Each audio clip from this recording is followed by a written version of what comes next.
ખજૂરને મારે એક મોટો સવાલ તો ઈ પૂછવાનો છે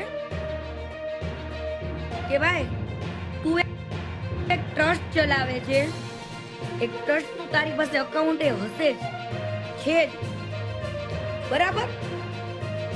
તો તું લોકો પાસે જે દાન લે છે એ તું હવાલા કરાવે છે, આંગળિયાઓ મંગાવે છે, મની ઓર્ડર કરાવે છે, તો તારે ટ્રસ્ટ નું અકાઉન્ટ છોડીને, બેંક અકાઉન્ટ છોડીને તારે કેમ આવી રીતના પૈસા લેવા પડે છે? હે? તારી અમેરિકાથી પણ એટલી બધી ફરિયાદો છે. હલો, નમસ્કાર, જય શ્રી કૃષ્ણ. હું છું તમારો પ્રિય ખજૂર. કેમ છો બધા? લાઈવ આવવાનું કારણ એક છે, રાજકોટમાં 3 દિવસ પહેલાં એક વાવાઝોડું આવ્યું હતું અને તમને લાઈવમાં બતાવું એટલે તમને વધારે આઈડિયા આવશે કેવી રીતના થયા.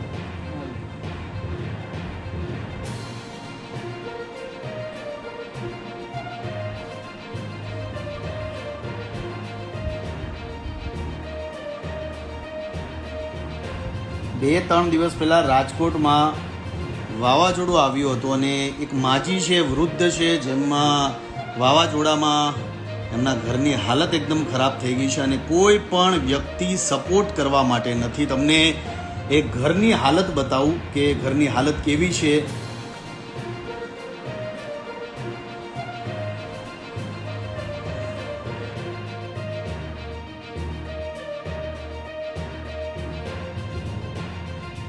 રાજકોટ અને અત્યારે જસ્ટ મને મેસેજ આવ્યો કે માજી છેલ્લા 3 દિવસથી હેરાન થઈ રહ્યા છે, હસબન્ડ વાઈફ છે, આગળ પાછળ કોઈ નથી અને ઘરની બહાર રહી છે. છેલ્લા 3 દિવસથી વાવાઝોડું આવ્યું અને પોતે હેરાન થઈ રહ્યા છે.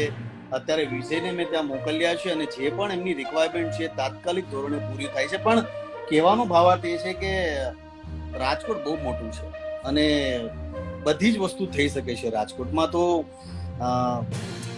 જો હું બેઠા બેઠા આ બધી વસ્તુને ધ્યાનમાં રાખી શકતો તો રાજકોટમાં તો ઘણી ખરી વસ્તુ થઈ શકે છે. તો વિજય ત્યાં જાય છે ને તમામ કામ અત્યારે પૂરું કરે છે. પણ તમામ લોકોને કહું છું કે વરસાદમાં જે લોકો હેરાન થઈ રહ્યા છે આજકાલ, કે આવનારા દિવસોમાં જે પણ લોકો વરસાદમાં હેરાન થવાના છે, એવા તમામ લોકોની સાથે આપણે ઊભા રહેવાનું છે, એવા તમામ લોકોની સાથે અને એવા તમામ લોકોની આપણે મદદ કરવાની છે. તો તમામ લોકોને કહું છું કે તમારી આજુબાજુમાં જે પણ આવા જરૂરિયાતમંદ લોકો હોય, વરસાદ આવવાનો છે, આવનારા દિવસોમાં ઘણી ખરી આવી નાની મોટી વસ્તુ થવાની છે અને ટેન્શન લેવાની કોઈ વાત નથી, પણ આપણે મળીને આ સિચ્યુએશનને ટેકલ કરવાની છે. તો રાજકોટનું આ કામ થઈ જશે, પણ આવનારા દિવસોમાં વરસાદના લીધે કોઈ પણ વ્યક્તિ હેરાન થાય છે તો મારો કોન્ટેક્ટ જરૂરથી સાચવો તમામ લોકો. બરાબર? જય માતાજી, જય શ્રી કૃષ્ણ.